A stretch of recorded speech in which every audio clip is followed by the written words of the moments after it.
kids in the way. Got about 3 side hoes in the condo, and they all I'm tuning this M3. I gotta put 85 in the car if I'm gonna tune on 85. I've been getting bag after bag after bag, yo. Presidential shit, I wrap my man. So this car's rate tuned on 93 octane. It made 550 wheel horsepower, 120 wheel horsepower over the stock, 430 wheel horsepower. So now we're gonna see what it makes on 85. We have an MHD flex fuel kit installed in this car. We have MHD on our phone, which shows us live ethanol content. We're at E23 right now, E24, E25. It's going up slowly, but it will go up. We're probably gonna get to about E50 today on the dyno, something in that range. On stock fuel system with upgraded turbos, E50 is really the happy point. You run full 85 and you're gonna have to run the car solely up top. It's not that worth it. Because he is flex fuel, he will be able to run full 85. It will pull power as the ethanol content goes up in the higher PMs and not run out of injector. So right now we're gonna start with E50-ish or whatever ethanol this runs up to, do a few pulls and see where it stands.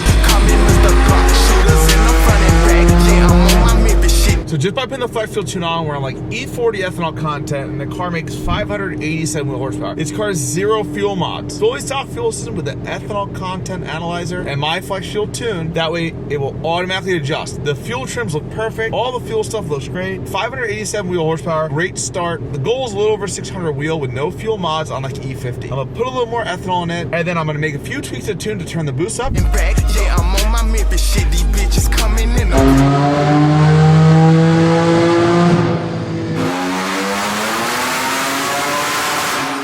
So while the car made like 620 wheel horsepower, it's never, ever, ever enough in my opinion. I turned it up a little bit more in mid-range because it didn't seem to be out of injectors, misfiring, doing anything weird. And then all of a sudden, the pull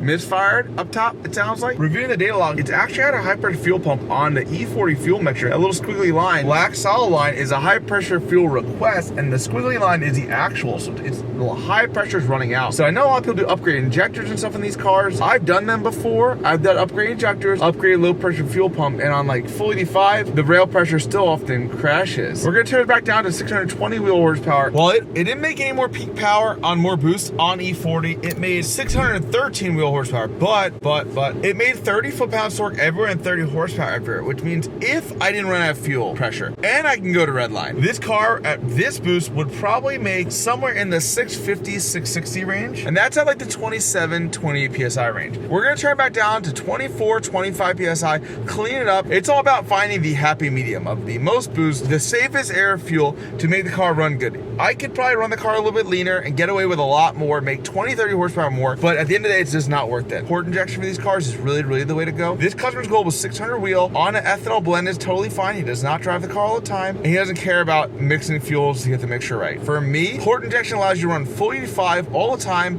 without playing this mixture game, me putting the fuel in the car and having to check your phone to worry about what's what. And your high pressure fuel pump will never crash. Full 85 in this car would make about 700, 740 wheel horsepower with port injection. With upgrade injectors on full 85, I doubt you see more than 680 anyway. Dude, imagine me right now with a fucking neck tat. Oh my god.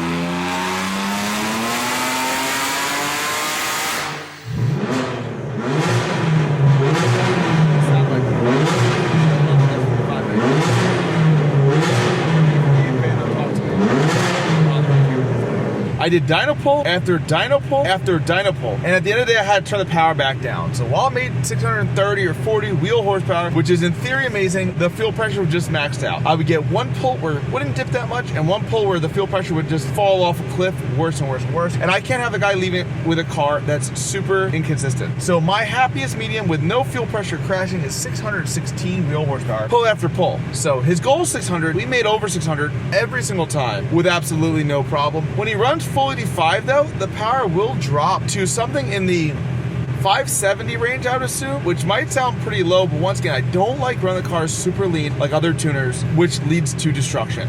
So while we're done with the E40 tune, our blend tune, because it's on flex fuel, we're gonna fill it up as close to 85 as we can, and we're gonna see how much power it makes. You might think it's gonna make more, it's not. It's probably gonna make less. And why is that? Because this hose is hard AF. Oh, this hose.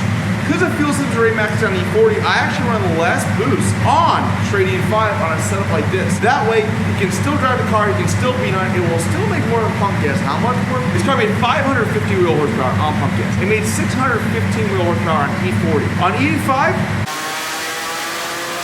Full 85 or E65, because that's really all we got up to, E67, because he's still E40 in the tank. It made 613 wheel. I expected less. I expected the higher RPM range to actually fall off more. This thing's just steaming along and not really caring, and I'm not here to complain. The car makes 616 wheel on E40, 613 on 85, and about 10 more torque on 85. So you see down here, those gains is 3 grabs, sorry, whatever. These 2 grabs are 85 and this is the E40. So I actually made a hair more down there. About nothing up top. 5 horsepower is really nothing on a turbo car. You do 3 pulls, you get about 5 horsepower difference anyway. If I was this guy, I'd actually be running any amount of 85 I find ever and never care. I thought it was lose 40 horsepower up top. That was my guess. Sometimes I don't know everything. So this car stock makes 431 wheel horsepower. This car my pump gas to makes 550 wheel horsepower. And this car on ethanol makes 616 wheel horsepower. Dude, imagine me right now with a full neck tat. Oh my god.